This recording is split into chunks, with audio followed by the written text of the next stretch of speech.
Antara Sarkar from Jorabad, Jashore. Thanks to Bangladesh Islamic Chhatra Shibir for giving me this opportunity.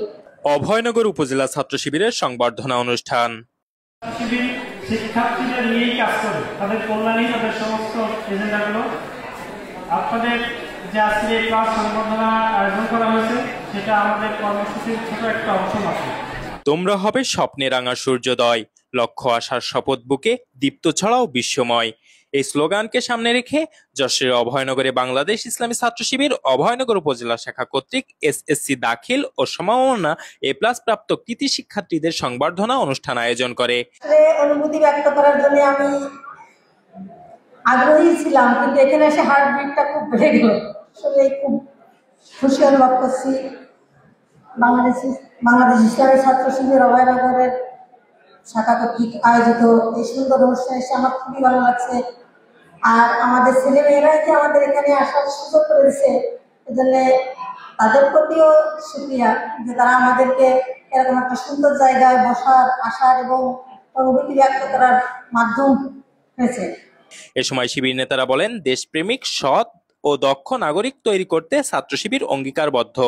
ছাত্র শিবির সাধারণ শিক্ষার্থীদের জন্য কল্যাণমূলক কাজ এবং যে কোনো প্রয়োজনে নিজের ভাই বোনের মতো সর্বস্ব দিয়ে পাশে থাকবে। শিক্ষা অঙ্গনকে মাদক ও সন্ত্রাস মুক্ত করতে সকলের সহযোগিতা কামনা করে শিবির নেতারা। নওপলা কলেজ ছাত্র শিবিরের সভাপতি ফয়সাল আহমদের সঞ্চালনায় উপজেলা শিবিরের পরিচালক আমানুল্লাহ সাদিকের সভাপতিত্বে প্রধান অতিথি হিসেবে বক্তব্য রাখেন যশোর জেলা পূর্ব শাখা ছাত্র শিবিরের সভাপতি এম আশিকুজ্জামান। এছাড়াও বিশেষ অতিথি হিসেবে অন্যান্যদের মাঝে বক্তব্য রাখেন রাকিব হাসান, সেক্রেটারি খুলনা মহানগর ছাত্র শিবির, এম মিনারুল ইসলাম, সেক্রেটারি যশোর জেলা পূর্ব ছাত্র শিবির, জনাব মতিয়ার রহমান, বিশিষ্ট ব্যবসায়ী ও সমাজসেবক মোহাম্মদ আশিকুল ইসলাম, সাবেক সভাপতি যশোর জেলা পূর্ব ছাত্র শিবির।